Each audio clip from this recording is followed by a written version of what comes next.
Hello everyone, this is Josh from Brilliant Gaming. Welcome to the inaugural episode of Curse That Level, where we're going to be taking a look at difficult levels from video games, most notably platformers, and analyzing exactly what makes them difficult and what you can do to beat them. So, because Donkey Kong Country Tropical Freeze is being released next month, I thought we'd take a look at Donkey Kong Country Returns, its predecessor for the Wii. Most notably, the last level of the game, World 9-1, The Golden Temple. I'm sure anyone who has played a Donkey Kong Country game will agree with me. They are brutal, and Donkey Kong Country Returns is no exception. The most difficult level of the game is, quite fittingly enough, the last one that you face, World 9-1, The Golden Temple.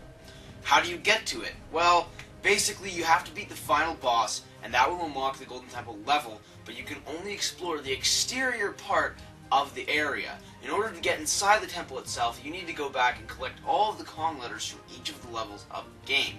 Once you do that for a specific world, a secret level for that world will open up in the temple on the map. Beating all 8 secret levels of the game will allow you to open up the door to the Golden Temple and allow you to access the actual level. What does it look like? Well, this. I'm not sure what was in that banana, but it is messing with Donkey Kong's head. So yeah, the Golden Temple takes place in the sky with a bunch of giant floating fruits sitting around acting as platforms, with a couple of golden structures spaced intermittently throughout the level to provide a bigger space for enemies and or recovery items. For the majority of this level, you're going to be on edge because the platforms in this level are very small, and they move, and there's enemies everywhere. This is not a level for the lighthearted, but we have a few strategies to help you out. World 9-1 is 90% pitfalls. You need to be on your A game as far as aiming jumps goes, because A, the platforms are very small, and B, most of them move. But the sections of the level where you're given a relatively unbroken stretch of land provide their own challenges in the form of these guys. Okay, let's list this off for a second there. Koalas, they're purple, they're wearing ties, they're throwing bombs at you, and they're riding around in a Koopa Clown car ripoff. Okay, I'm pretty sure this is just a hallucination on Donkey Kong's part. Like, I'm not even kidding. But it is worth noting that all of these areas where you face these bomb-throwing koala guys have a recovery heart somewhere in the area, either in one of the pots that you ground pound in the background, or a dandelion which you blow on. Now, in some ways, this does make this level a bit easier than some of the previous temple levels, but when you consider the fact that the major danger from this level is actually just falling off of a platform, instantly killing you anyway, it doesn't actually matter a whole lot whether you have 1 or 2 hearts. There is another new type of enemy that appears in this level in the form of the tikis that come out of portals and shoot an arrowhead at you. These guys usually appear in the most inconvenient of spots when you're on a small platform, when you're between a difficult jump, or something of that like.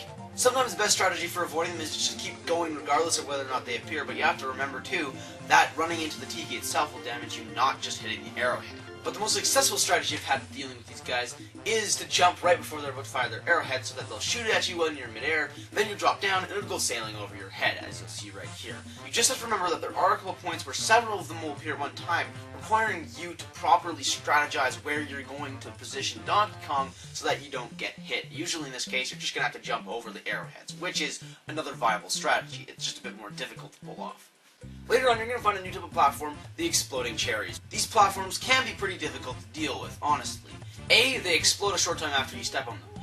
B, they're very small. And C, they're waving back and forth. So if you're jumping towards the next cherry platform as it's moving away from you, you're going to have a bit of trouble because you're going to run inside, fall down, and die. Despite your better instinct, you should actually wait a little bit before jumping off the cherry once you step on it. If you wait a little bit, it'll start swinging towards you, and then you can jump onto it and keep going.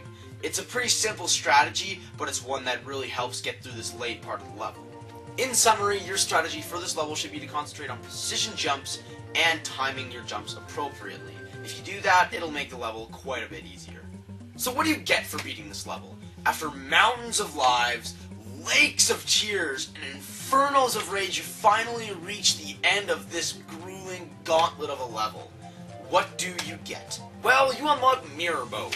What is Mirror Mode? It's Cranky Kong's get-rich-quick scheme. It's where the level is reversed, you only get 1 heart, and you can't use Diddy or any power-ups.